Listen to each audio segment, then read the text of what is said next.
خدا اے خدا، جس نے کی جستجو مل گیا اس کو تو۔ میں آپ کو ایک مزے کی بات بتاؤں، یہ بات ہے 2000 کی یا 1999 کی نا، ہم دعوت اسلامی کا ایک مدنی قافلہ لے کے نا قائد اعظم یونیورسٹی کے اسلام آباد، تو اس وقت کٹر ظاہر ہے ہم سبز پگڑی باندھتے تھے۔ میرے پاس ایک پروفیسر آ کے بیٹھے، مجھے کہنے لگے کہ بیٹا میں پچھلے دنوں انڈیا گیا ہوا تھا، تو مجھے کہنے لگے مجھے بتائیں کہ یہ جو اذان کے بعد، یہ جو نماز کے بعد آپ بلند آواز سے کلمہ پڑھتے ہیں بریلوی حضرات، تو یہ سنت ہے؟ تو میں نے کہا نہیں جی یہ تو کوئی سنت نہیں ہے، میں نے کہا میں تو پڑھتا ہی نہیں ہوں۔ اور آپ کو بتاؤں حیران کن بات، فیضان مدینہ کراچی جہاں الیاس قادری صاحب ہزاروں لوگوں کو لے کے بیٹھے ہوتے ہیں مدنی چینل پہ، وہاں نماز کے بعد کلمہ نہیں ہوتا، پن ڈراپ سائلنس ہوتی ہے، کوئی کلمہ نہیں پڑھا جاتا۔ میں نے الیاس قادری صاحب کے پیچھے 1999 میں بالکل پیچھے ان کی امامت میں پہلی صف میں کھڑے ہو کے کتنی نمازیں پڑھی، ابھی بھی جا کے کوئی چیک کرنا چاہتا ہے کل۔ لیکن پنجاب میں دعوت اسلامی کے کئی مراکز ہیں، وہاں پہ کلمہ ہو رہا ہے، پتہ ہے ان کو کہ یہ غلط ہے، کہ جو لوگ لیٹ ہو جاتے ہیں ان کی نماز ڈسٹرب ہو جاتی ہے، لیکن نہیں، روک نہیں سکتے۔ یہ ہمارے کالا دیو والی جتنی مسجدیں ان کے اندر آتی ہیں، یہ جو کوٹلی والے پیر ہیں کشمیر والے، کشمیر میں ان کی سینکڑوں مساجد ہیں، کہیں پہ کلمہ نہیں اونچی آواز سے پڑھا جاتا۔ تو وہ پروفیسر صاحب مجھے کہنے لگے کہ جی اب وہ ان پہ تو اوسی پڑ گئی نا، میں نے جب بات کی میں نے کہا یہ تو کوئی نہیں، ہم تو نہیں پڑھتے۔ تو کہنے لگے میں یہی آپ کو بتانے لگا تھا کہ میں باقاعدہ بریلی اعلیٰ حضرت کے مزار پہ میں نے حاضری دی ہے، اور وہاں ان کی جو اپنی مسجد ہے اعلیٰ حضرت کی، جہاں ان کی اولاد نمازیں وغیرہ پڑھاتی ہے، جو مدرسہ ہے منزل اسلام، وہاں پہ تو نماز کے بعد کلمہ نہیں اونچی آواز سے پڑھا جاتا۔ تو پھر بریلوی خود بھی کیا بریلوی ہیں؟ یہ سوچنے کی بات ہے کہ بس ایویں سن سنا کے سننی، جس کو میں کہتا ہوں ٹنی، پڑھ پڑھا کے سننی نہیں۔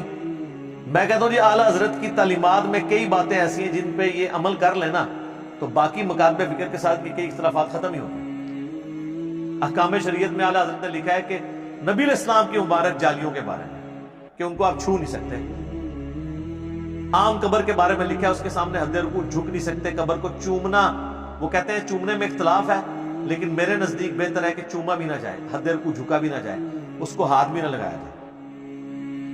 تو یہ قبروں کو چومنے چاٹنے والے سارے لوگ کون ہیں؟ تو تعلیمات کو، اور اعلیٰ حضرت نے کوئی اسلام جاری نہیں کیا کہ بھی ان کی، انہوں نے کہا کہ میری مسجد میں جو ہے مصطفیٰ جان رحمت پہ لاکھوں سلام پڑھا جائے۔ اب باقی انہوں نے وصایا شریف میں کہا تھا کہ میری میت کے ساتھ جو ہے نا وہ پڑھا جائے، وہ کعبے کے بدرود ہو جا تم پہ کروڑوں درود، وہ والا سلام، یہ والا اس میں پھر بھی نہیں ہے۔ لیکن یہ بھی مطلب میں ویسے انفارمیشن کے طور پر بتا رہا ہوں، یہ نہ تسی کہو کہ یہ شروع کرا دینا جڑا اعلیٰ حضرت تو ثابت ہے، اعلیٰ حضرت سے نہیں ثابت دیکھنا، وہ آپ نے حضرت محمد صلی اللہ علیہ وآلہ وسلم سے ثابت دیکھنا ہے، جن کو آپ اعلیٰ نہیں کہتے ہیں، صرف حضرت محمد کہتے ہیں، فرق دیکھ لینا، وہ صرف حضرت محمد، یہاں اعلیٰ حضرت۔ ٹھیک ہے، میں کئی بار سنتا ہوں، آپ دیکھیں گے اپنے علماء کے ناموں کے ساتھ اتنی لمبی لمبی دمیں، کئی بار یعنی مدنی چینل پہ میں نے دیکھا ہے نا کہ وہ الیاس قادری صاحب کا نام لیتے ہیں تو ان کے ساتھ اتنے القابات، ابو البلال فلاں فلاں فلاں، اپنی کتاب میں فرمان مصطفیٰ نقل کرتے ہیں، مصطفیٰ کا اللہ صلی اللہ علیہ وسلم۔ کبھی کبھار القابات بھی لگا لیتے ہیں، کئی بار اکیلے بھی، اور کئی لوگ تو ایسے اللہ معافی دے اگر ایک جملے میں 3 دفعہ نام ہے، تینوں دفعہ القابات ریپیٹ کرتے ہیں، تقریر لمبی ہو جائے ان کو کوئی غرض نہیں۔ آپ حسام الارمین پڑھ کے دیکھ لیں اعلیٰ حضرت کی۔ چوتھا فرقہ وہابیہ شیطانیہ، جو شیطان لعین ابلیس کے پیروکار ہیں، جس طرح کے روافض شیطان اطاق کے پیروکار ہیں، یہ انہوں نے لکھا ہے، بڑے یعنی سخت سخت الفاظ ہیں، تو کوئی ٹالریٹ کرنے کے لیے تیار نہیں ہوتا۔ پھر آپ دیکھ لیں کہ انہوں نے ان کے جو ملفوظات ہیں وہ بھی شرف اس جہلم شہر کو ہی حاصل ہے، یہیں سے چھپے ہوئے ہیں ملفوظات شریف۔ ویسے اعلیٰ حضرت .net ویب سائٹ پہ بھی رکھے ہوئے ہیں، انڈیا کے چھپے ہوئے، پاکستان میں جو ہے وہ بک آنر جہلم نے پرنٹ کیے ہیں۔ اور میں آپ کو بتا دوں وہ جو بک آنر جہلم والے ملفوظات ہیں نا، اس کے بعد جو اعلیٰ حضرت کے مزار کی تصویر ہے نا، وہ میں نے ان کو گفٹ کی تھی کیونکہ میں اس وقت بریلوی تھا. ہاں جی، تو وہ تصویر ان کے آنر نے مجھے کہا کہ اس طرح ملفوظات شریف چھپوا رہے ہیں. میں نے کہا تو بہت نیکی کا کام آپ کر رہے ہیں. تو میں نے کہا بار آپ مزار کی تصویر لگائیں. وہ اس وقت نئی نئی جو ہے نا وہ چھپ کے آئی تھی، دعوت اسلامی والوں نے چھاپی تھی، بڑی خوبصورت. تو میں نے فریم کر، وہ ویسے فریم ابھی بھی میرے گھر موجود ہے، میں آپ کو دکھا بھی سکتا ہوں. وہ فریم میں نے دیا تو اس کی انہوں نے پکچر کھینچ کے تو اس کو اس پہ ڈسپلے کیا. آپ جا کے بک آنے والوں سے تصدیق بھی کر سکتے ہیں. تو وہ جو مزار اعلیٰ حضرت کی تصویر ہے اس میں آپ نے دیکھ لیں. انہوں نے تو جب پوچھا گیا وہابیوں کی اذان کے بارے میں تو جو ان کے کومنٹس ہیں، انہوں نے کہا ان کی مسجد تو گھر کے مانند ہے، یہ تو مساجد ہے ہی نہیں ہے، ان کی تو اذان ہی نہیں ہے، ان کی نماز بھی نماز نہیں ہے. اور ایون انہوں نے کہا کہ جی یہ مطلب اہل کتاب کا ذبیحہ حلال ہے، ان کا ذبیحہ بھی حلال نہیں ہے جی. اسی کی پریکٹیکل اپلیکیشن آپ کو وہ پچھلے دن نظر آ گئی تھی. وہ جب خادم رضوی صاحب کی ایک جو ہے وہ ویڈیو غلطی سے ریکارڈ ہو کے منظر عام پہ آ گئی. کہنا نہ بڑے دا اخلاص منگو تو بڑے بڑے لوگ گداواں نو خیر پا ہی دے. چلو چلیے او ابھی دی اذان اے کڑا دو اے تے سور چلو چلیے.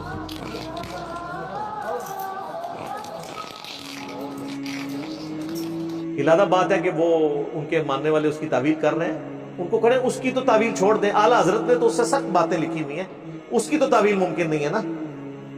اس کو ویڈیو کہہ سکتے ہیں، وہ اعلیٰ حضرت کے ملفوظات بھی ایڈیٹڈ ہوئے ہیں، ان کو پتہ ہے یہ کیا ہے. تو وہ کوئی نہیں ہے، وہ بالکل اپنے کانٹیکسٹ کے ساتھ وہی بات انہوں نے کی ہے. ظاہر ہے کہ وہ، اور میں اس میں اہل حدیث تو فوراً دفاع کے سامنے آ گئے نا کہ جی ہمیں انہوں نے وہ خنزیر والا ٹائٹل دیا ہے. ویسے وہ جب بول رہے تھے نا تو وہ اہل حدیث کو نہیں کہہ رہے تھے، وہ مزار قائد پہ مزار اقبال پہ بیٹھے ہوئے تھے، اور جو بادشاہی مسجد ہے نا وہ دیوبندیوں کے انڈر ہے. تو ذرا تھوڑے سے محتاط ہو جائیں کہ بریلوی جو ہے وہ دیوبند اور اہل حدیث دونوں کو ہی وہابی کہتے ہیں.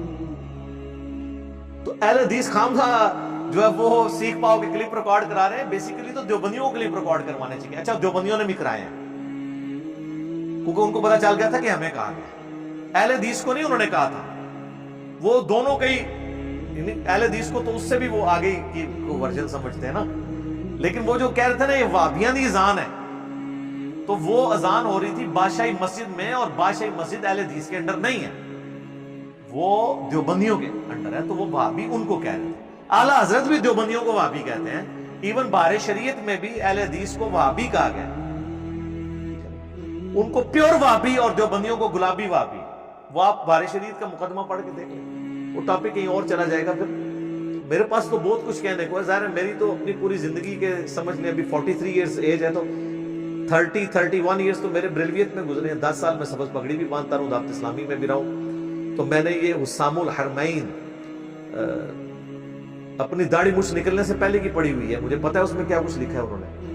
1905 میں حسام الحرمین احمد بریلوی صاحب نے لکھی، اور اس میں علماء دیوبند، 4 علماء دیوبند پہ اور 5ویں غلام القادیانی دجال کے اوپر انہوں نے کفر کے فتوے لگائے.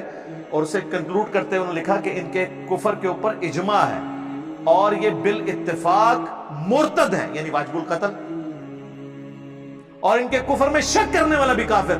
یعنی سارے دیوبندی جو اپنے ان سارے بزرگوں کو انکلوڈنگ چندی تانوی صاحب، ان پہ بھی فتویٰ تھا. وہ تو رحمت اللہ علیہ کہتے ہیں. تو یہ کروڑوں دیوبندیوں کو کافر ڈکلیئر کر دیا، اور کتاب کا نام رکھا حسام الحرمین. یہ لفظ ہے حسام الحرمین، حرمین کی تلوار. اور علماء عرب سے اس وقت کے جو صوفی تھے فتوے بھی لے لیے. انہوں نے پھر 26 سوال لکھ کے یہاں بھیجے. تو یہاں دیوبند کے جو اس وقت بہت بڑے شیخ الحدیث تھے، خلیل احمد سہارنپوری، جو شیخ زکریا کانلوی فضائل اعمال والے کے پیر و مرشد ہیں، انہوں نے فضائل اعمال میں ان کے حوالے بھی دیے. انہوں نے اس 26 سوالات کے جوابات دیے حسام الحرمین کے اگینسٹ، اور اس کتاب کا نام رکھا المہند علی المفند، ہند کی تلوار ایک سٹھیائے ہوئے پاگل بابے کے اوپر. اور پاگل بابا کسے کہا؟ احمد بریلوی صاحب. اور اس میں انہوں نے لکھا کہ احمد بریلوی اور ان کی پوری جماعت ایک شیطانی لشکر ہے جو ہمارے علماء دیوبند رضی اللہ عنہم پر حملہ آور ہوئی ہے، جس طرح کے شیاطین حملہ آور ہوتے تھے انبیاء کے اوپر۔ 14ویں صدی کے علماء کو انہوں نے رضی اللہ عنہم اور ان کو مطلب کس لیول کے اوپر جا کے ٹریٹ کیا ہے کہ انبیاء پہ جیسے شیاطین حملہ آور ہوتے تھے نا، تو اس کا مطلب یہ ہے کہ دیوبندیوں نے المحنت کے اندر بریلویوں کی پوری جماعت کو شیطانی لشکر ڈکلیئر کر دیا، کروڑوں لوگوں کو۔ تو مجھے بتائیں جن کے بزرگ اتنی بڑی بڑی دراڑیں ڈال کے گئے ہوں، اب وہ ایک پلیٹ فارم پہ کیسے اکٹھے ہوں؟ مجھے لوگ کہتے ہیں نا اتحاد امت، اتحاد امت اس وقت ہوگا جب آپ بابوں سے دستبردار ہو، بابے بھی سلامت رہیں اور اتحاد امت بھی ہو جائے، ایسا ہو نہیں سکتا، یہ پاسبل نہیں۔ وہ طارق جمیل صاحب کا فارمولہ ہے نا جی، اپنا چھوڑو نہ کسی کا چھیڑو نہ، نہیں، اس کو الٹ کریں، اپنا پہلے چھوڑو اور باقیوں کو بھی چھیڑ کے دیکھو، ان کے پاس بھی کوئی حق موجود ہے، اور قرآن سپورٹ کرتا ہے فَتَقَطَّعُوا أَمْرَهُمْ بَيْنَهُمْ زُبُرًا كُلُّ حِزْبٍ بِمَا لَدَيْهِمْ فَرِحُونَ، ہر گروہ اس کے اوپر خوش ہے جو اس کے پاس ہے، کہ میرے پاس تو یہ حق موجود ہے، چلو باقی جگہ کوئی باطل ہوا بھی تو خیر۔ انبیاء کے جانے کے بعد فَتَقَطَّعُوا أَمْرَهُمْ بَيْنَهُمْ زُبُرًا، انبیاء کے جانے کے بعد ان کے ماننے والوں نے دین کو پارا پارا کر دیا۔ کل حزب بما لدیہم فرحون، ہر گروہ اس کے اوپر خوش ہے جو اس کے پاس ہے۔ بریلوی خوش ہیں جی ہمارے پاس عشق رسول ہے، دیوبندی کہتے ہیں جی ہمارے پاس جو ہے عظمت صحابہ ہے، اہل حدیث کہتے ہیں جی توحید تو ہم نے پکڑی ہوئی ہے، شیعہ کہتے ہیں جی اہل بیت کا تو ہم ہی دفاع کرتے ہیں، اور سارے اپنی اپنی جگہ پہ خوش ہیں اور باقی ساری چیزوں کے اوپر کمپرومائز کیے ہوئے ہیں۔ تو یہ کبھی بھی ایک دوسرے کے لیے دعا نہیں کریں گے، کیونکہ ان کے بزرگوں نے جتنی بڑی دراڑیں ڈال دی ہیں وہ اب فل نہیں ہو سکتی جب تک کہ بزرگوں سے دستبردار ہو کے ہم کتاب و سنت کو بنیاد نہ مانیں۔